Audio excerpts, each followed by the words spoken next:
Hi everyone, it's Lynnea for LDRS Creative, and I'm back with another video using my favorite product from the November 2022 collection. I'm going to be making two cards using the Gardenia Layering Stencils. I already have done a video showing a simple way to use these, but today I wanted to show you two cards that take these stencils and show you an easy way to step them up. So I'm going to be starting just like how you would imagine you would start. I'm starting with stencil 1A, and I'm using Marina Madness. It's a lighter bluish aqua ink, and it's a really pretty color. I have stencil 1A, and I have put that centered over an A2 card front, and I'm just going to use an LDRS Creative blending brush and blend that first layer of the flowers on. I'm going to grab a second panel, and I'm going to use Banana Cream Pie. This is also an A2 sized panel. Then I'm going to grab yet a third panel because I'm creating two cards, so I'm kind of creating all the pieces for them first, and then I'll pull them all together at the end. This piece is 6 by 6 because I want to have these flowers be full sized so that I can cut them down to size later. I have stencil 2A, and I'm lining that up over the 6 by 6 stencil that I used the yellow ink. And for the second layer, so this is 1B, I'm going to be using Peachy Keen hybrid ink. And this is a light orange color, but when you layer over the yellow, you're going to see when I remove this how pretty these colors look together. It doesn't really look super orangey, it looks more like a sunflower yellow. It's really pretty. Now I have moved on to coloring the leaves. So I'm on 2A, stencil 2A, and I've gone back to my blue panel, and I'm using Prickly Pear Perfection hybrid ink.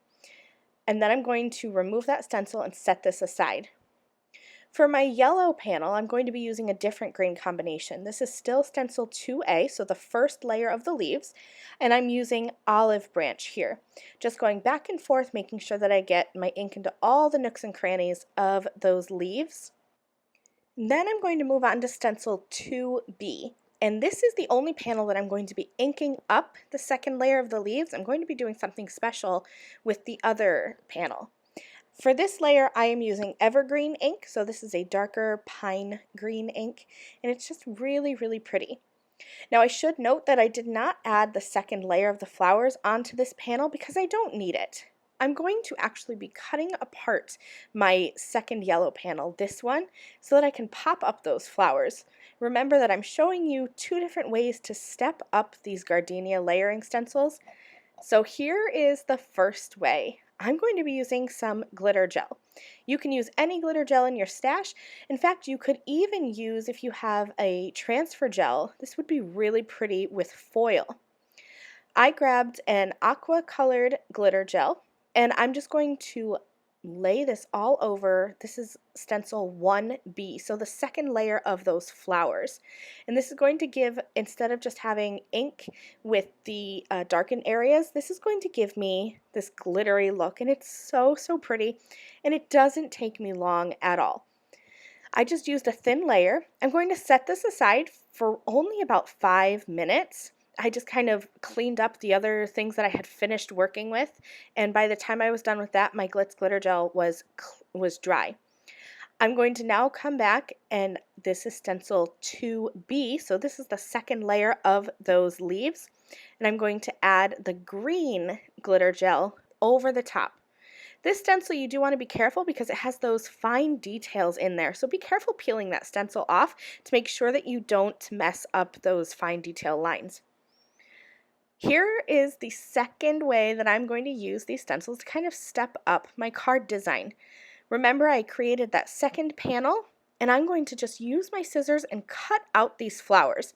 Some of them are going to be hanging off. That's okay. That's why I wanted to make them the full flower so that I could put them on with foam tape and then cut off the excess. It was a whole lot easier than trying to line it up perfectly on a second panel.